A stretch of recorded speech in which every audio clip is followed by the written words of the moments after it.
Muy bien amigos, regresamos con más Mundo IP. En el bloque pasado abordamos el conflicto en Medio Oriente, la guerra en Ucrania, y en este quisiera comenzar hablando de la polémica entre Estados Unidos y Colombia, porque la mala relación entre sus presidentes, Donald Trump y Gustavo Petro, derivó en que a este último le revocaran la visa para entrar a Estados Unidos, afirmando que había cometido acciones imprudentes e incendiarias durante una protesta pro-palestina en Nueva York, a donde asistió para participar en la Asamblea General de Naciones Unidas.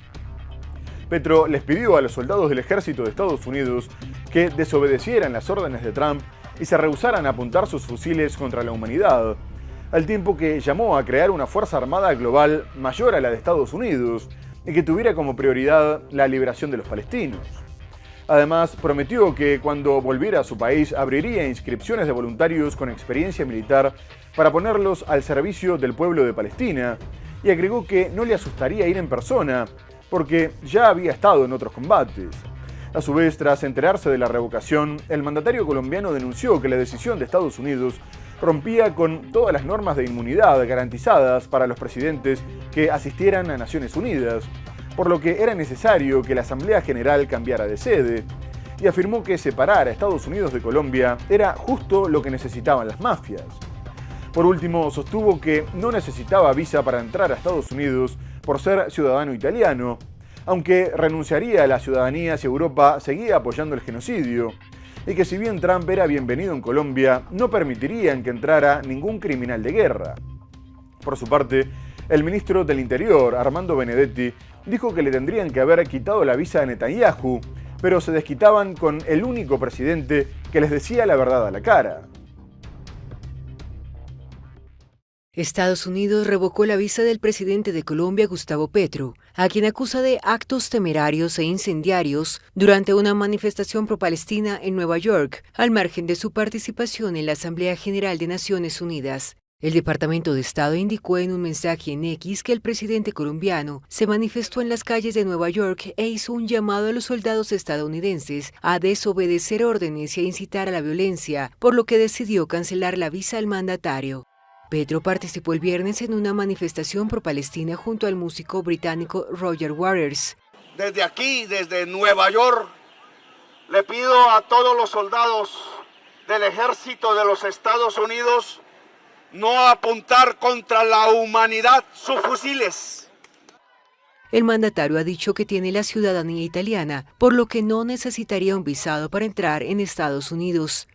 Petro se encontraba en Nueva York para asistir a la Asamblea General de Naciones Unidas, donde reprendió duramente a la administración de Trump y pidió un procedimiento penal contra su homólogo estadounidense tras ataques militares que destruyeron en el Caribe lanchas que, según Washington, transportaban narcotraficantes y droga. La semana pasada, el gobierno de Trump retiró a Colombia la certificación como aliado en la lucha contra las drogas, pero no llegó a imponer sanciones económicas. Una fuente de la presidencia colombiana confirmó a la France Press que Petro estaba viajando vía aérea a Bogotá el viernes por la noche. Mientras tanto, el gobierno de Estados Unidos cerró de forma parcial por primera vez en 7 años, después de que demócratas y republicanos no alcanzaran un acuerdo para aprobar el presupuesto, ya que la oposición intenta que se dé marcha atrás a los recortes que el gobierno de Donald Trump pretende hacer al sistema de salud y que se mantengan los planes para las rentas bajas. Y la Casa Blanca los acusa de estar condicionando su voto a que se les garanticen los servicios médicos a los inmigrantes indocumentados, algo que estos ya desmintieron. De esta manera quedaron afectados los servicios no esenciales y alrededor de 750.000 trabajadores quedaron suspendidos sin goce de sueldo, y los que desempeñan tareas esenciales como defensa, control aéreo e inmigración tendrán que presentarse a trabajar, aunque también sin cobrar. Mientras el mandatario afirma que podría terminar siendo positivo y presiona a los demócratas amenazando con echarlos definitivamente si el cierre se prolonga, porque había que eliminar las cosas innecesarias, aunque si esta situación se extendiera podría impactar en la economía.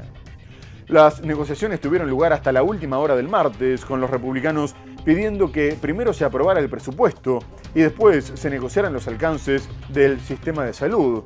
Pero los demócratas se negaron, afirmando que los republicanos no cumplían sus promesas, y unas horas después del cierre, 2 sindicatos ya habían presentado demandas contra el gobierno.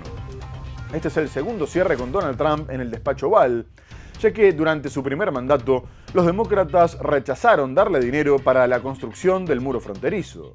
Los republicanos fracasaron en su último intento por extender el presupuesto actual mientras seguían negociando. Pero los demócratas se negaron, argumentando que ya les faltaron en promesas anteriores. Los legisladores abandonaron el Capitolio sin acuerdo, en medio de un intenso fuego cruzado sobre quién tiene la culpa. So they're choosing to shut down the government to get a policy outcome. That just doesn't work. Los republicanos tienen control de todo el gobierno y ellos tengan la responsabilidad a abrir el gobierno. Punto.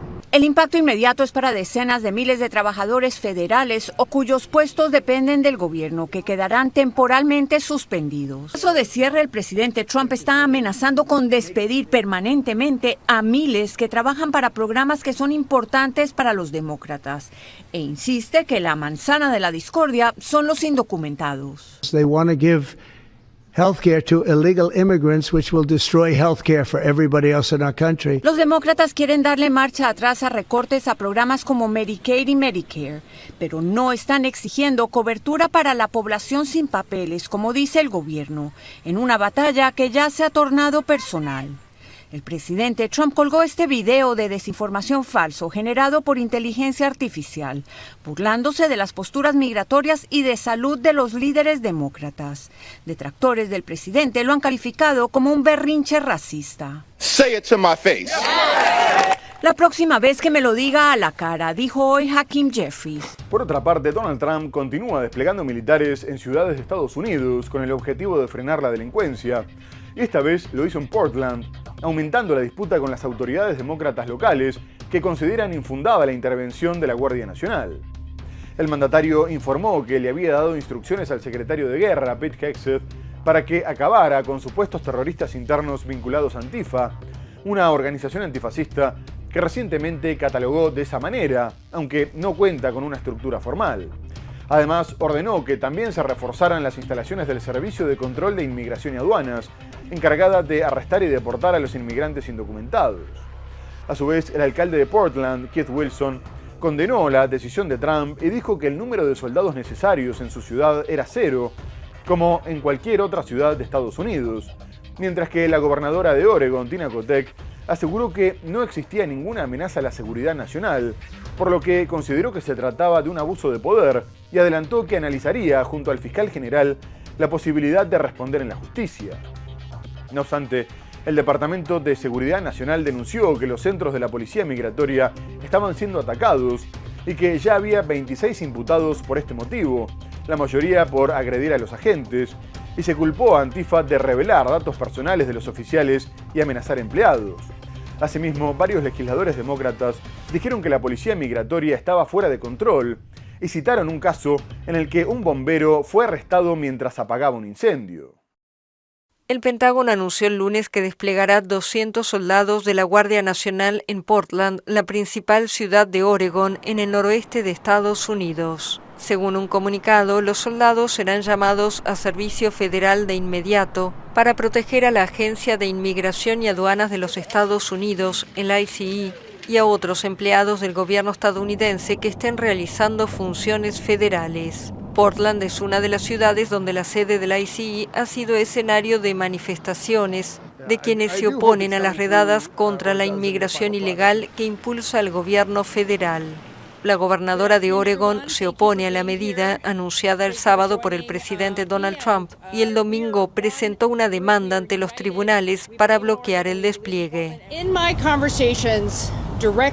En mis conversaciones directamente con el presidente Trump y la secretaria Noem, les dejé muy claro que Portland y el estado de Oregon creen en el Estado de Derecho y que podemos gestionar nuestras propias necesidades de seguridad pública local. No hay insurrección, no hay amenaza a la seguridad nacional y no hay necesidad de tropas militares en nuestra principal ciudad.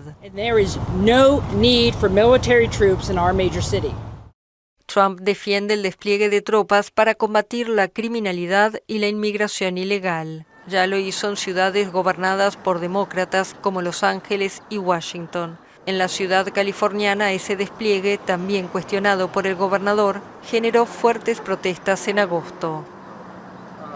Pero los que acusan a Trump de llevar adelante una deriva autoritaria también señalan una supuesta persecución a rivales políticos o la utilización del Departamento de Justicia para saldar cuentas pasadas. Recientemente, el mandatario criticó a su fiscal general, Pam Bondi, afirmando que hablaba mucho pero no presentaba ningún cargo contra los demócratas, y poco después se acusó formalmente al ex jefe del FBI, James Comey, de divulgar información sensible, falso testimonio y obstrucción a la justicia durante la investigación que lideró para determinar si la campaña del mandatario republicano había recibido ayuda de Rusia. Comey había sido destituido por el mandatario en el 2017 y poco más tarde publicó un libro en el que comparaba a Trump con un jefe de la mafia, y ahora aseguró que era inocente y que estaba claro que enfrentarse a Trump tenía un precio, pero que no viviría de rodillas y no tenía miedo. Si fuera declarado culpable, Comey podría ser condenado a 5 años de prisión, aunque se asegura que no es un caso fácil de probar. A su vez, Trump dijo que estaba apuntando contra las personas de izquierda radical y también presiona para que se presenten cargos contra la fiscal general de Nueva York, Letitia James, que había presentado una demanda civil por fraude contra el mandatario y sus 3 hijos mayores por inflar el valor de sus propiedades para obtener mejores préstamos, mientras que también busca llevar a la justicia al senador de California, Adam Schiff, que lideró el juicio político contra el mandatario en el 2019. Trump negó haber elaborado una lista negra, pero aseguró que Comey no sería el único. El presidente de Estados Unidos, Donald Trump, se mostró el viernes esperanzado en que más de sus detractores se enfrenten a la justicia. Los comentarios del republicano se producen tras la acusación formal contra el ex jefe del FBI, James Comey. Además, se consolidan como un paso más en su campaña para exigir represalias contra los que considera son sus enemigos políticos. Es sobre la justicia realmente, no es venganza. Es también sobre el hecho de que no puedes dejar que esto continúe. Son personas enfermas de la izquierda radical y no pueden salirse con la suya. Y Comey fue una de esas personas. No era el más grande, pero es un policía corrupto. El exdirector del FBI y crítico de Trump fue acusado el jueves de falso testimonio y obstrucción a la justicia en relación con la investigación que llevó a cabo para determinar si Rusia interfirió en las elecciones de 2016 y sobre si miembros del equipo de campaña del republicano habían coludido. Desde que asumió el cargo en enero, Trump, el primer mandatario en ejercicio de Estados Unidos condenado penalmente, ha tomado una serie de medidas contra sus enemigos y oponentes políticos. De momento también tiene la mira a la fiscal del estado de Nueva York, Letitia James, artífice de una demanda civil por fraude contra el presidente, y el senador de California, Adam Schiff, responsable de dirigir en 2019 el primero de los juicios políticos de los que ha salido airoso el republicano.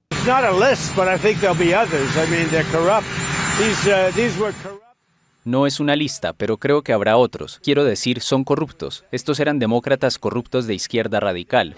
Y Donald Trump también se involucró en la campaña para la alcaldía de Nueva York, amenazando con retirar los fondos federales si ganaba las elecciones el demócrata Zohran Mamdani, que lidera las encuestas. El mandatario dijo que el hecho de que los demócratas presentaran un candidato de izquierda radical podría ser una de las mejores cosas que le hayan pasado a los republicanos, y recordó que necesitaba el dinero del gobierno federal para poder cumplir con sus falsas promesas comunistas, pero que no lo conseguiría. Además, agregó que esa ideología había fracasado siempre durante miles de años y que volvería a fracasar. Mamdani tiene entre 15 y 20 puntos de ventaja sobre el ex gobernador Andrew Cuomo, que tras ser derrotado en las primarias del partido, decidió presentarse como independiente para acaparar el voto de los republicanos y demócratas que no quieren a Mamdani. Cuomo tiene el respaldo explícito de Trump y consiguió que el actual alcalde, Eric Adams, se retirara de la carrera para no dividir el voto contra el favorito. Además, estaba cuarto en las encuestas, incluso detrás del candidato republicano Curtis Sliwa, ya que protagonizó varios escándalos de corrupción y aceptó endurecer su postura contra la inmigración a cambio de que se cerrara el caso en su contra. Y si bien no respaldó a Cuomo, dijo que la gente debería desconfiar de los que pretendían destruir los sistemas que se habían creado durante generaciones para dar paso a un nuevo orden dirigido por supuestos salvadores, aunque no pareció afectar las posibilidades de Mamdani. El alcalde de Nueva York, Eric Adams, no competirá por la reelección. Dejará así la contienda por la alcaldía en manos del demócrata Zohran Mamdani y el exgobernador de Nueva York, Andrew Cuomo, quien se presenta como independiente. Adams no figuraba como una opción competitiva en las encuestas, que lo ubicaban muy por detrás de Mamdani y Cuomo, con el demócrata liderando la intención de voto de cara a los comicios del 4 de noviembre. A pesar de todo lo que hemos logrado, no puedo continuar mi campaña de reelección. La constante especulación de los medios sobre mi futuro y la decisión del organismo de financiación de campañas de retener millones de dólares han mermado mi capacidad para recaudar los fondos necesarios para una campaña seria. De tradición demócrata, pero buscaba la reelección como independiente. Ahora completará su mandato, que finaliza el 1 de enero de 2026. El ex oficial de policía de Nueva York tiene una gestión poco popular al frente de la ciudad más grande del país, que es un bastión demócrata. Adams dijo este domingo que fue acusado injustamente. Esto en referencia a un caso federal de corrupción que el Departamento de Justicia de Donald Trump instruyó a los fiscales en febrero que retiraran los cargos. Luego pareció criticar a Mamdani sin mencionarlo. Tengan cuidado con quienes afirman que la solución está en destruir el sistema que construimos juntos durante generaciones. Eso no es cambio, es caos. Trump, con quien los sectores liberales lo acusan de tener una estrecha relación, advirtió sobre las consecuencias de una victoria de Mamdani, a quien tildó de comunista. Y quisiera terminar en el Reino Unido, donde la baja popularidad del primer ministro Keir Starmer, de solo el 13%, hace que el propio Partido Laborista lo ponga en duda como líder, sobre todo en un momento en el que encabeza las encuestas la extrema derecha, que al mismo tiempo también presiona para endurecer la política migratoria y recientemente llevó a cabo una marcha multitudinaria con ese reclamo. Y en este contexto, el mandatario participó en la conferencia de su partido y arremetió contra Reform UK, del extremista impulsor del Brexit Nigel Farage, y aseguró que el país tenía que elegir entre la decencia o la división y la renovación o el declive. Además, dijo que si bien su partido era el que representaba a la clase trabajadora, tendría que tomar alguna decisión dura para enderezar la economía. Pero el gobierno no se limitó a criticar a la extrema derecha y reconoció que intentaría combatirla tomando algunas de sus exigencias. La ministra del Interior, Shabana Mahmood, cuya familia proviene de Pakistán, anunció el endurecimiento de las condiciones para obtener un permiso de residencia permanente, afirmando que había que ganarse el derecho a establecerse en el país, aunque la propuesta divide a los laboristas. El gobierno pretende imponer como requisito que el solicitante tenga trabajo y buen nivel de inglés, realice voluntariado a nivel local, no reciba ayudas sociales, cotice a la seguridad social y no tenga antecedentes penales. Por su parte, Farage ya prometió eliminar la residencia permanente, lo que para Starmer es inmoral y racista. Starmer apunta sus críticas contra Reform UK. En el primer día de la conferencia anual del Partido Laborista en Liverpool, el primer ministro condenó las políticas migratorias de esta fuerza liderada por Nigel Farage. Me opongo a Reform UK porque ellos no creen en este país, quieren destruirlo. Lo que se dijo la semana pasada sobre deportar a los migrantes que están aquí legalmente, que llevan aquí años, trabajando en nuestros hospitales y escuelas, dirigiendo negocios, nuestros vecinos, y Reform UK dice que quiere deportarlos. Eso destruiría nuestro país. Reform UK anunció que, si gana las próximas elecciones, dificultará la inmigración a su país, priorizando la llegada de extranjeros con altos ingresos y buen dominio del inglés, a la vez que introducirá cambios en los permisos de residencia. Si bien las próximas elecciones serán en 2029, Starmer subió a Reform UK al ring como principal rival electoral. En la mayoría de las elecciones siempre ha habido dos opciones, el Partido Laborista o el Partido Conservador, pero estas elecciones son diferentes. En nuestro país nunca antes habíamos tenido una propuesta como la de Reform UK. Por eso le digo a los miembros de mi partido, es importante reflexionar internamente. Reform UK tiene solo 5 de los 650 escaños de la Cámara de los Comunes, pero lidera las encuestas de opinión, con un 28% de intención de voto, 8 puntos encima del gobernante Partido Laborista. Y en masivas protestas recientes en Reino Unido se levantan consignas en línea con los planteos de Farage. Muy bien amigos, se nos ha acabado el programa. Hemos hablado del conflicto en Medio Oriente, con el plan de Donald Trump para alcanzar la paz. Abordamos otras cuestiones como la guerra en Ucrania, el cierre parcial del gobierno de Estados Unidos. Pero lo tenemos que dejar hasta el próximo programa para seguir analizando la actualidad internacional en Más Mundo IP. Muchas gracias por habernos acompañado y hasta entonces.